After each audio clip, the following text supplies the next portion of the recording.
सभी को नमस्ते। आज मैं जो कहानी सुना रही हूँ वो आपको पूरी सुननी है। बहुत समय पहले की बात है। दो गधे थे। उनका एक मालिक था। मालिक बहुत ही खड़ूस था। उनके खिलाने पिलाने पर वह बिल्कुल भी खर्च करना नहीं चाहता था। वह एक कीले पर लंबी रस्सी लगा देता और गधे को बांधकर वहां पर जंगल में छोड़ जाता, जिससे कि वो वहां पे खा पी लेते। और जब उनका पेट भर जाता तो उन्हें मालिक अपने घर पे ले आता था और उनसे दिन भर काम करवाता था। इस तरह उसकी दिनचर्या चलती रहती थी। एक बार क्या हुआ, कीला टूट गया था, जिसके कारण दोनों जो गधे हैं वो आजाद हो गए। तो एक गधा दूसरे गधे से कहता है, चल यार, बहुत अच्छा मौका है, भाग चलते हैं यहाँ से। दूसरा कहता है, नहीं नहीं, यहाँ से भी बुरी स्थिति अपन को कहीं और मिल गई तो, खाने को नहीं मिला तो भूखे मर जाएंगे अपन, मैं तो नहीं जाऊंगा। दूसरा कहता है, नहीं नहीं यार, इससे ज़्यादा बुरी स्थिति क्या हो सकती है, चल यहाँ से चलते हैं। दूसरा कहता है, नहीं मैं नहीं जाऊंगा। तो पहले वाला कहता है, मत जा, मैं तो जा रहा हूँ। ये कहकर वो चला जाता है। फिर उसके बाद वहाँ पर मालिक आता है। मालिक देखता है कि उसका तो एक गधा गायब है।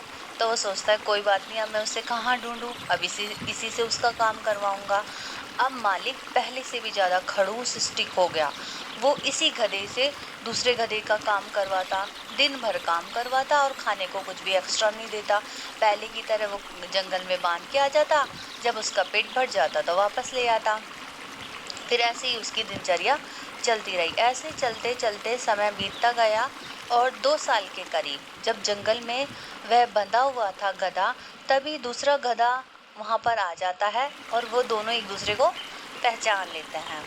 तो जो मालिक का गधा था वो बहुत बीमार स्थिति में, ऐसा लगता था उसकी हड्डियाँ निकल गई थी। और वो उसे पहले वाले को देखता है और सोचता है, ये इतना मोटा कैसे हो गया और इसका रंग भी इतना बेहतर हो गया।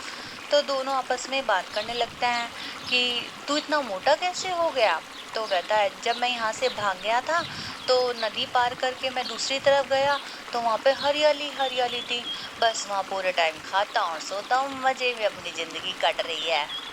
तो पहले कहता है, मेरे तेरे जाने के बाद तो मालिक और भी ज़्यादा खड़ूस हो गया, तेरा काम भी मुझसे ही करवाता था और खाने को कुछ नहीं देता, वही पहले की तरह जंगल में बांध देता, जिसके कारण मेरी स्थिति खराब होती गई दिन पे दिन। और अब मैं देख कितना बीमार सा लगता हूँ, मेरी स्थिति बिल्कुल दयनीय सी हो गई है।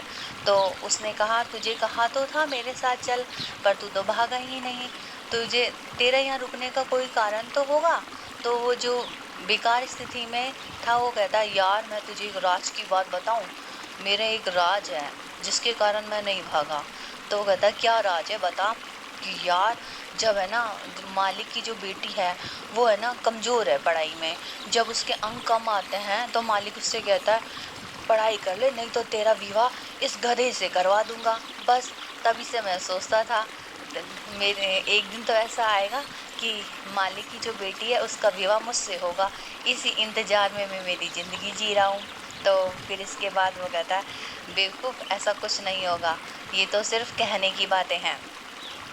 तो ऐसे मतलब ये है, वो तो समझदार निकला जिसने अपने मौके का फ़ायदा उठाया और वो बेवकूफ़ ख़याली ज़िंदगी में जी रहा है।